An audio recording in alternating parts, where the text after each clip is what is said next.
ಅಂಗವಿಕಲರ ವಿವಿಧ ಬೇಡಿಕೆಗಳನ್ನು ಈಡೇರಿಸುವಂತೆ ಸರ್ಕಾರಕ್ಕೆ ಮನವಿ ಸಲ್ಲಿಸುವ ಹಾಗೆ ಇವತ್ತು ನಾವು ರ್ಯಾಲಿ ಹಮ್ಮಿಕೊಂಡಿದ್ದೀವಿ. ಇದರಲ್ಲಿ ಮೊದಲನೇ ಒಂದು ಬೇಡಿಕೆ ಏನಂತಂದರೆ ನಮ್ಮ ಎಲ್ಲ ವಿಶೇಷ ಚೇತನರು ಇಡೀ ಕರ್ನಾಟಕ ರಾಜ್ಯದಲ್ಲಿ ಓಡಾಡಲಿಕ್ಕೆ ಉಚಿತವಾಗಿ ಬಸ್ ಪಾಸ್ ನೀಡಬೇಕು. ಎರಡನೇದಾಗಿ ಮಾಶಾಸನ ಹೆಚ್ಚಾಗಬೇಕು. ಮೂರನೇದಾಗಿ ನಮ್ಮ ಅಂಗವಿಕಲರಿಗಾಗಿ ದುಡಿತಕ್ಕಂಥ ಈ MRW VRW URW ಏನಿದಾರ ಇವರಿಗೆ ಖಾಯಂಗೊಳಿಸಬೇಕು. ಮತ್ತು ಈ 5% ಬಜೆಟ್ ಏನದ ಅದು ಎಲ್ಲ ಕಡೆ ಒಳ್ಳೆ ರೀತಿಯಿಂದ ಕರೆಕ್ಟಾಗಿ ಕಾನೂನುಬದ್ಧವಾಗಿ ಉಪಯೋಗ ಆಗಬೇಕು. ಬಂಧುಗಳೇ, ನಾನು ಸರ್ಕಾರಕ್ಕೆ ಕೇಳ್ಕೊಳ್ಳೋದು ಏನಂತಂದರೆ, ತೆಲಂಗಾಣ ಸರ್ಕಾರ ಕಾಂಗ್ರೆಸ್ ಸರ್ಕಾರ ಆಗಿದೆ, ಕರ್ನಾಟಕದಲ್ಲೂ ಕೂಡ ಕಾಂಗ್ರೆಸ್ ಸರ್ಕಾರ ಆಗಿದೆ. ಆದರೆ ತೆಲಂಗಾಣ ಸರ್ಕಾರದಲ್ಲಿ ನಮ್ಮ ಅಂಗವಿಕಲರಿಗೆ 5,000 ಪೆನ್ಷನ್ ಕೊಡ್ತಾ ಇದ್ದಾರೆ. ಆದರೆ ಇದೇ ಸರ್ಕಾರ ಇವತ್ತು ಇನ್ನೂ 1400, 800, 600 ಮಾತ್ರ ಈ ಪೆನ್ಷನ್ ಕೊಡ್ತಾ ಇದೆ. ಇದು ಗಮನಿಸಬೇಕು ದಯವಿಟ್ಟು. ಯಾಕಂದ್ರೆ ನಿಮ್ಮ ಸರ್ಕಾರ ಅಲ್ಲೂ ಇದೆ ಇಲ್ಲೂ ಇದೆ. ಯಾಕೆ ನಾವು ಓಟ್ ಹಾಕ್ತಾ ಇಲ್ಲೇನು? ನಮಗೇನು ಹಕ್ಕಿಲ್ಲೇನು? ನಮಗೆ ಶಕ್ತಿ ಇಲ್ಲ ಅಂತೇಳಿ ನೀವು ನಮ್ಮ ಒಂದು ಮನವಿಗಳು, ನಮ್ಮ ಒಂದು ಕೂಗು ನೀವು ಪರಿಗಣಿಸ್ತಾ ಇಲ್ಲ ಅಂತೇಳಿ ನಾವು ತಿಳ್ಕೊಳ್ಬೇಕಾಗ್ತದೆ. ಅದಕ್ಕಾಗಿ ನಾವು ಸರ್ಕಾರದಲ್ಲಿ ಕೇಳ್ಕೊಳ್ಳೋದೇನಂತಂದ್ರೆ, ಮೊದಲನೇದಾಗಿ ನೀವು ಮಾಶಾಸನ ಹೆಚ್ಚು ಮಾಡಿರಿ. ಉದ್ಯೋಗ ಅಂತೂ ಸಿಗ್ತಾ ಮತ್ತು ಸುಳ್ಳು ದಾಖಲೆಗಳನ್ನು ಕೊಟ್ಟು ಉದ್ಯೋಗಗಳು ಅದನ್ನು ನೀವು ಪರಿಶೀಲಿಸಿ ನಿಜವಾಗರಿಗೆ ನೀವು ನೌಕರಿ ಕೊಡಬೇಕು ಮತ್ತು ಮಾಡಬೇಕು.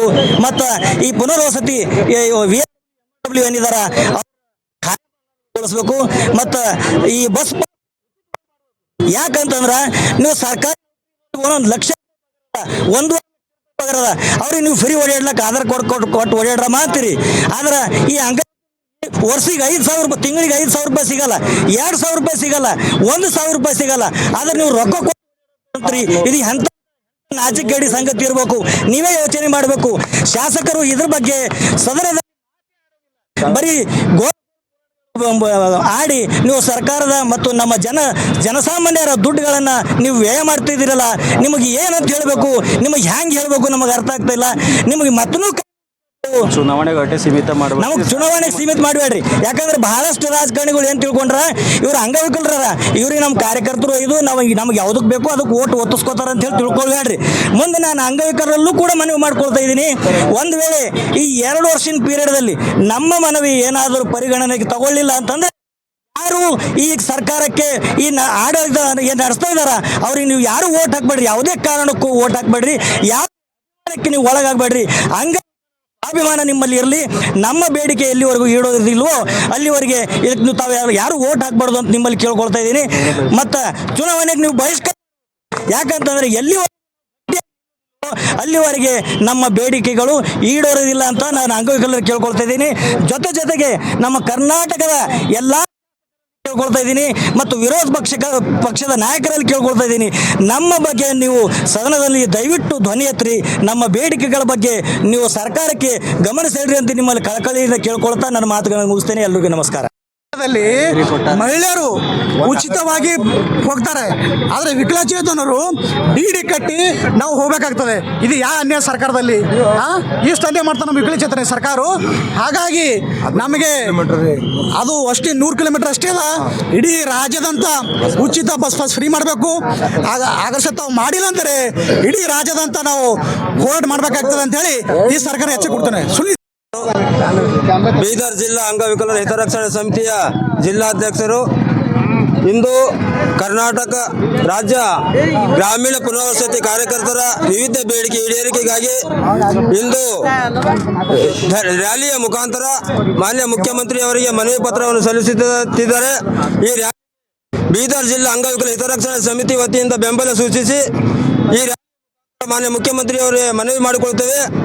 ಅಂಗವಿಕಲರಿಗೋಸ್ಕರ ಅಂಗವಿಕಲರು ಶ್ರಮಿಸುತ್ತಿರುವ ಕಾರ್ಯಕರ್ತರನ್ನು ಕನಿಷ್ಠ ಮತ್ತು ಎಂಬುದು ಈ ಬೇಡಿಕೆ ಮುಖ್ಯ ಉದ್ದೇಶವಾಗಿದೆ. ಜಿಲ್ಲೆಯಲ್ಲಿ ಅಂಗವಿಕಲರ ಏಳಿಗೆಗಾಗಿ ಸುಮಾರು ವರ್ಷಗಳಿಂದ ಇವರು ಕನಿಷ್ಠ ವೇತನದಲ್ಲಿ ಸೇವೆ ಸಲ್ಲಿಸುತ್ತಿದ್ದಾರೆ. ಇವರ ಸೇವೆಯನ್ನು ಪರಿಗಣಿಸಿ ಇವರ ತಿಂಗಳ ಸಂಬಳ ಹೆಚ್ಚಿಸಬೇಕಂತೇಳಿ ಈ ರ್ಯಾಲಿ ಮುಖಾಂತರ ಮನವಿ ಮಾಡಿಕೊಳ್ಳುತ್ತೇವೆ. ಶಾಸನ ಹೆಚ್ಚಿಸಬೇಕು ಹಾಗೂ ಶಾಸಕರ ಸಂಸದರ ವಿವಿಧ ಶೇಕಡ 5 ಅನುದಾನವು ಅಂಗವಿಕಲರಿಗೆ ಬಳಕೆ ಆಗ್ತಿಲ್ಲ, ದುರುಪಯೋಗ ಆಗ್ತಿದೆ. ಇದನ್ನು ಕ್ರೋಢೀಕರಿಸಿ ಅಂಗವಿಕಲರ ಉಪಯೋಗ ಸಣ್ಣ ಮಾಡಬೇಕು ಹಾಗೂ ಜಿಲ್ಲೆಯಲ್ಲಿ ಇರ್ತಕ್ಕಂಥ ಅಂಗ ಭವನ ನಿರ್ಮಿಸಬೇಕು ಹಾಗೂ ಈ ಬೀದರ್ ಜಿಲ್ಲೆಯ ವಿವಿಧ ಈಡೇರಿಸಲು ಈ ಧರಣಿ ಮುಖಾಂತರ ಮಾನ್ಯ ಮುಖ್ಯಮಂತ್ರಿ ಅವರಲ್ಲಿ ಮನವಿ ಮಾಡ್ಕೋತೇವೆ ಅಂತ ನನ್ನ ಎರಡು ಮಾತು ಮುಗಿಸ್ತೇನೆ. ಜಿಲ್ಲಾಧ್ಯಕ್ಷ ಬಾಬುರಾವ್ ರಾಠೋಡ್ ಅಂತ. ಇಂದು ನಾವು ಎಲ್ಲ VRW MRW URWಗಳು ಈ ಒಂದು ರ್ಯಾಲಿ ಮುಖಾಂತರ ಒಂದು ಧರಣಿಯನ್ನು ಹಮ್ಮಿಕೊಂಡಿದ್ದೆವು. ಈ ಧರಣಿಯ ಉದ್ದೇಶ ಏನದ ಅಂದ್ರೆ ಸರ್ಕಾರ ಏನದ ಅಂದ್ರೆ ಈ ವರ್ಷ ಬಜೆಟ್ನಲ್ಲಿ ನಮಗೆ ಕನಿಷ್ಠ ವೇತನ ಮಾಡ್ತೆ ಅಂತೇಳಿ ನಮಗೆ ಸುಮಾರು ವರ್ಷದಿಂದ ಕನಿಷ್ಠ ವೇತನ ಮಾಡ್ತೆ ಅಂತೇಳಿ 18 ವರ್ಷ ಆಯ್ತು ನಾವು ದುಡಿತಾ ಇದ್ದೇವೆ. 18 ವರ್ಷ ಆಯ್ತು ದುಡಿತಾ ಇದ್ದೇವೆ. ಆದರೆ ನಮಗೆ ಇವತ್ತಿನ ತನ ಒಂದು ನ್ಯಾಯ ಪೈಸೆನೂ 1 ರೂಪಾಯಿ ಏರಿಸಿಲ್ಲ. ಸುಮಾರು 18 ವರ್ಷದಿಂದ 50 ರೂಪಾಯಿಲಿಂದ ದುಡಿತಾ ಇದ್ದೇವೆ. ಇವತ್ತು 10,000ಕ್ಕೆ ಮುಟ್ಟಿದ್ದೇವೆ. ಇವಾಗ 10,000 ದುಡಿಬೇಕಂದ್ರೆ 10,000 ರೂಪಾಯಿ ದುಡಿತಾ ಇದ್ದೇವೆ. ಇವಾಗ ನಾವು ಜೀವನ ನಡೆಸ್ಬೇಕಂದ್ರೆ 10,000 ರೂಪಾಯಿ ಏನು ಆಗ್ತಾ ಇಲ್ಲ. ಯಾಕಂದ್ರೆ ಇವತ್ತು ಜಾಸ್ತಿ ಬೆಲೆ ಏರಿಕೆ ಜಾಸ್ತಿ ಆಗಿದೆ. ಅದಕ್ಕೆ ನಮಗೆ 10,000 ರೂಪಾಯಿ ಏನು ಸಾಕಾಗ್ತಾ ಇಲ್ಲ. ಸರ್ಕಾರಕ್ಕೆ ನಮಗೆ ಓಟ್ ಹಾಕ್ಲಕ್ಕ ಸರ್ಕಾರ ನಮಗೆ 15 ದಿವಸ ಪೈಲೇ, ಆದರೆ ನಮಗೆ ಒಂದು 100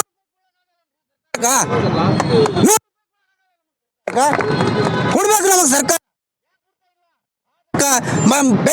ಪೆನ್ಷನ್ ಸಮೇತ ಜಾಸ್ತಿ ಮಾಡಿಲ್ಲ ನಮಗೆ ಲಾಸ್ಟ್ ಮೂಮೆಂಟ್ ಇದ್ರಾಗ ಏನಂದ್ರೆ ಇದು ಬಜೆಟ್ದಾಗ. ಅದಕ್ಕೆ ಏನಂದ್ರೆ ನಾವು ಇವಾಗ ಈ ಹೋರಾಟ ಏನು ಮಾಡ್ತಾ ಇದ್ದೀವಿ ಅಂದ್ರೆ ನಮ್ಮ VRW MRW ಕನಿಷ್ಠ ವೇತನ ಆಗಲಿಲ್ಲ ಅಂದ್ರೆ ನಮ್ಮ ಸ್ನೇಹಿತರು ಆಲ್ರೆಡಿ ಇವಾಗ ಮಾತಾಡಿದಾರ. ಆದರೆ ಉಗ್ರ ಹೋರಾಟ ಮಾಡ್ತೇವೆ. ಮತ್ತೆ ನಮ್ಮ ಬೇಕು ಆಗಲಿಲ್ಲ ಅಂದ್ರೆ ಅದನ್ನ ಕಡೆಯಿಂದ ನಾವು ಪೆನ್ಷನ್ ಹೆಚ್ಚಿಗೆ ಆಗಲಿಲ್ಲ ಅಂದ್ರೆ ಉಗ್ರ ಹೋರಾಟ ಮಾಡ್ತಾ ಇದೆ. ಬಸ್ ಕಡೆ ಕೇಳಿದಾರ, ಬಸ್ ಫ್ರೀ ಆಗಬೇಕು ಅಂತೇಳಿ ನಂದು ಇಷ್ಟು ಮಾತು ಹೇಳ್ತಿ ಮುಗಿಸ್ತೇನೆ. ಜೈ ಹಿಂದ್, ಜೈ ಕರ್ನಾಟಕ. ವಿಕಲಚೇತನಲ್ಲಿ ವಿನಂತಿಸಿಕೊಳ್ಳೇನೆಂದರೆ ಇವತ್ತು ಏನು ನಾವು ರ್ಯಾಲಿ ಮಾಡೋ ಉದ್ದೇಶ ಏನಂದರೆ ಈ ರಾಜ್ಯದಲ್ಲಿ ವಿಕಲಚೇತನರು ಬಹಳಷ್ಟು ನೊಂದು ಹೋಗಿದ್ದಾರೆ. ಯಾಕಂದರೆ ಸರ್ಕಾರ ಯಾವುದೇ ಮಾಡೋಂಥ ಬಜೆಟ್ನಲ್ಲಿ ಒಂದು ನಯ ಮಾಶಾಸನ ಹೆಚ್ಚು ಮಾಡಿಲ್ಲ. ಹಾಗೂ ನಮ್ಮ ಪುನರ್ವಸತಿ ಕಾರ್ಯಕರ್ತರು ಸುಧಾ ಗೌರವಧನ ಮಾಡ್ತಂತ ಹೇಳಿದರು. ನಮ್ಮ ಹಲವಾರು ಸಾರಿ ನಾವು ಮನವಿ ಕೊಟ್ಟಿದ್ದೇವೆ ನಮ್ಮ ಲಕ್ಷ್ಮೀ ಹೆಬ್ಬಾಳ್ಕರ್ ಮೇಡಮ್ ಅವರಿಗೆ. ಆದರೂ ಸಹ ಅವರು ಇಲ್ಲ ನಾವು ನಿಮ್ಮ ಜೊತೆ ಇದ್ದೀವಿ ಮಾಡ್ತೀವಿ ಅಂತೇಳಿ ಭಾಳ ಭರವಸೆ ಕೊಟ್ಟಿದ್ದಾರೆ. ಆದರೆ ಈ ಬಜೆಟ್ನಲ್ಲಿ ನಮಗೆ ಭಾಳ ಅನ್ಯಾಯ ಮಾಡಿದೆ ಸರ್ಕಾರ. ಯಾಕಂದರೆ ನಾವು ಇಡೀ ಗ್ರಾಮೀಣ ಪುನರ್ವಸತಿ ಕಾರ್ಯಕರ್ತರು ಒಂದೊಂದು ಪಂಚಾಯತ್ನಲ್ಲಿ 3 ಹಳ್ಳಿ ಬರ್ತವೆ. ನಾವು ಅಲ್ಲಿ ಹೋಗಿ ಅವರನ್ನು ಕಷ್ಟವನ್ನು ಆಲಿಸಿ ಅವರು ಏನು ಸರ್ಕಾರ ನಮಗೆ ಯೋಜನೆ ಎಲ್ಲ ಅವರನ್ನು ಮನೆಗೆ ತಲುಪಿಸಿ ನಾವು ದುಡಿಯೋಕ್ಕಂಥ ಕಾರ್ಯಕರ್ತರಾಗಿದ್ದೀವಿ. ಆದರೂ ಸಹ ಈ ಸರ್ಕಾರ ನಮ್ಮನ್ನು ಭಾಳ ಅನ್ಯಾಯ ಮಾಡಿದೆ. ಯಾಕಂದರೆ ನಾವು ಹಲವಾರು ಬಾರಿ ಬೆಂಗಳೂರಲ್ಲಿ ಸಹ ರ್ಯಾಲಿ ಮಾಡಿದ್ದೇವೆ ಫ್ರೀಡಮ್ ಪಾರ್ಕ್ನಲ್ಲಿ. ಯಾವುದೇ ರೀತಿ ನಮ್ಮ ಸರ್ಕಾರ ಒಂದು ನಯ ಪೈಸೆ ಹೆಚ್ಚು ಮಾಡಿಲ್ಲ. ಯಾಕಂದರೆ ಭಾಳ ನೋವಾಗ್ತದೆ. ಇವತ್ತು ಈ ಸರ್ಕಾರದಲ್ಲಿ ಶಾಸಕರ ಮಾಶಾಸನ ಹೆಚ್ಚು ಮಾಡ್ತಾರೆ. ಆದರೆ ವಿಕಲ ಮಾಡೋಕ್ಕೆ ಅವ್ರ ಬಳಿ ದುಡ್ಡು ಇಲ್ಲ ಅನ್ನೋ ನಾವು ಪ್ರಶ್ನೆ ಮಾಡ್ತೇವೆ ಸರ್ಕಾರಕ್ಕೆ. ಯಾಕಂದರೆ ಇವತ್ತು ಬಹಳ ತುಳಿತಕ್ಕೆ ನಾವು ಒಳಗಾಗಿದ್ದೆವು ಅಂಗವಿಕಲರು. ಇವತ್ತು ಕಡೆ ನಾವು ವಿಕಲಚೇತನರು ಬಹಳಷ್ಟು ನೊಂದು ಹೋಗಿದ್ದೇವೆ. ಯಾಕಂದರೆ ಇಡೀ ರಾಜ್ಯದಲ್ಲಿ ನಾವು ಅನೇಕ ಜಿಲ್ಲೆಯಲ್ಲಿ ರ್ಯಾಲಿ ಮಾಡಿದ್ದೆವು. ಆದರೆ ಈ ಸರ್ಕಾರ ಯಾವುದೇ ರೀತಿ ನಮಗೆ ಹೆಚ್ಚಳ ಮಾಡಿಲ್ಲ. ಯಾಕಂದರೆ ಅಂಗವಿಕಲ ಬಗ್ಗೆ ಅವ್ರಿಗೆ ಕಾಳಜಿ ಕಾಣಿಸಲು ಎಷ್ಟು ಮಾನ್ಯ ಮುಖ್ಯಮಂತ್ರಿಯವರಿಗೆ ಮೈಸೂರಿನಲ್ಲಿ ಸಹ 10 ದಿನ ರೋಡಿ ಮೇಲೆ ನಮ್ಮ ಜನರು ಕಾರ್ಯಕರ್ತರು ರ್ಯಾಲಿ ಮಾಡಿದ್ದಾರೆ. ಅಲ್ಲಿ ಸಹ ಅವರು ಮುಖ್ಯಮಂತ್ರಿ ಮನವಿ ತಗೊಂಡಿದ್ದಾರೆ. ಆದರೆ ಯಾವುದೇ ರೀತಿಯಲ್ಲಿ ಒಂದು ನಯಾ ಪೈಸೆ ಸಹ ಹೆಚ್ಚು ಮಾಡಿಲ್ಲ. ನಾವೊಂದು ಎಚ್ಚರಿಕೆ ಕೊಡ್ತೀವಿ ಸರ್ಕಾರಕ್ಕೆ. ಕನಿಷ್ಠ ವೇತನ ವಿಕಲಚೇತನ ಕನಿಷ್ಠ ವೇತನ ಆಗಿಲ್ಲ ಅಂದರೆ ಇಡೀ ರಾಜ್ಯದಂತ ನಾವು ಹೋರಾಟ ಮಾಡ್ತೇವೆ ಅಂತ ಹೇಳಿ ಉಗ್ರವಾಗಿ ಹೋರಾಟ ಮಾಡ್ತೇವೆ. ಯಾಕಂದರೆ ನೋಡಿ ಇವತ್ತು ಎಷ್ಟು ಕಷ್ಟದಲ್ಲಿ ಅಂಗವಿಕಲ ಬಂದಿದ್ದಾರೆ. ಇಲ್ಲಿ ತಾವು ನೋಡ್ಬೋದು ನ್ಯೂಸು. ಯಾಕಂದರೆ ಏನು ನಯಾ ಪೈಸೆ ಸುದೆ ಹೆಚ್ಚು ಮಾಡಿಲ್ಲ.